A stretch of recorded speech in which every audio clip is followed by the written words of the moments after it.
안녕하세요. 오늘은 아주 특별한 시간 여행을 한번 떠나보려고 합니다. 무려 1000년도 더 된 신라 시대의 노래, 바로 찬기파랑가의 세계로 여러분을 초대합니다. 이 노래는 기파랑이라는 한 화랑을 기리는 노래인데요. 과연 이 고대의 노래가 오늘을 사는 우리에게 어떤 이야기를 들려줄지 지금부터 함께 그 비밀을 풀어보시죠. 1300년.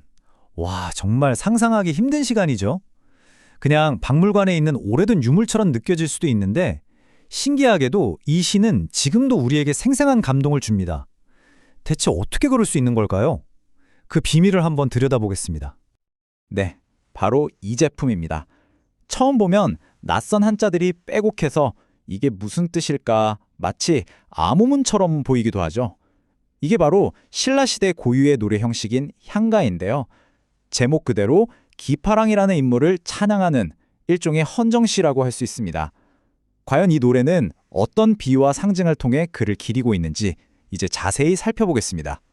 자, 그럼 이제부터 이 아름답지만 또 한편으론 꽤나 난해한 수수께끼를 푸는 첫 번째 단서부터 따라가 보겠습니다.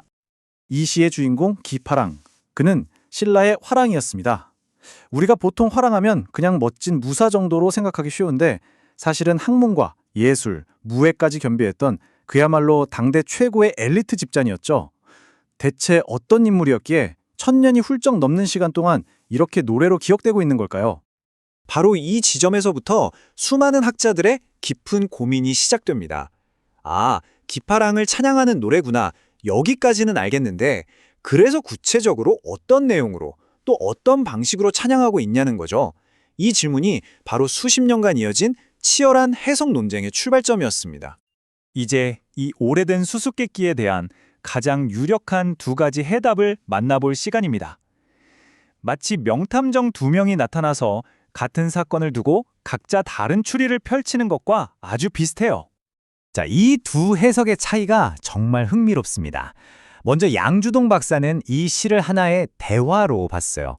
시를 쓴 사람이 달에게 기파랑은 어디에 있나요? 하고 물었더니 달이 저기 냇물을 보아라. 저기에 그의 모습이 비치고 있다. 라고 대답해주는 문답 형식이라는 거죠. 반면에 김완진 교수는 아니라고 봤어요. 이건 그냥 화자가 달을 보면서 우리 기파랑이 저 달처럼 높고 위대했지 하고 그의 모습을 회상하며 직접적으로 찬양하는 노래, 일종의 독백이라는 겁니다. 같은 시를 두고 하나는 연극대본이 되고 다른 하나는 독백시가 되는 셈이죠. 그럼 이제 우리도 탐정이 된 기분으로 시 속에 숨겨진 핵심 증거, 즉 단서들을 하나씩 파헤쳐보겠습니다. 이 시의 매력은 바로 자연물에 담긴 상징들이거든요. 첫 번째 단서는 바로 달입니다. 어두운 밤하늘에서 모두가 우러러보는 단 하나의 존재죠. 시에서는 달이 흰 구름을 따라 유유히 흘러간다고 묘사되는데요. 이게 바로 모든 사람들이 우러러보는 기파랑의 높고 고결한 인품을 상징하는 겁니다. 그 어떤 것에도 얽매이지 않는 드높은 기상이 느껴지시죠?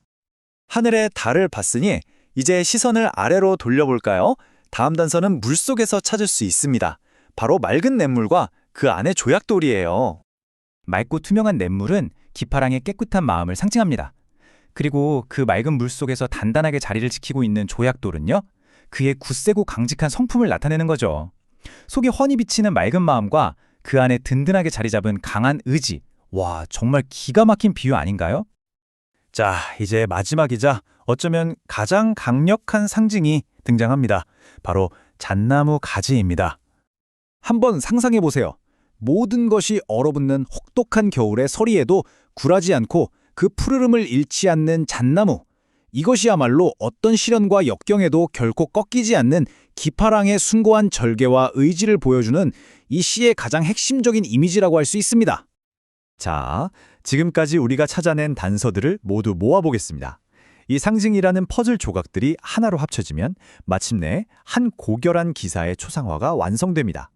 모두가 우러러보는 달처럼 고결한 인품, 티 없이 깨끗한 냇물 같은 원, 단단한 조약돌 같은 굳건한 성품. 그리고 마지막으로 그 어떤 서리에도 굴하지 않는 잣나무처럼 결코 꺾이지 않는 절개.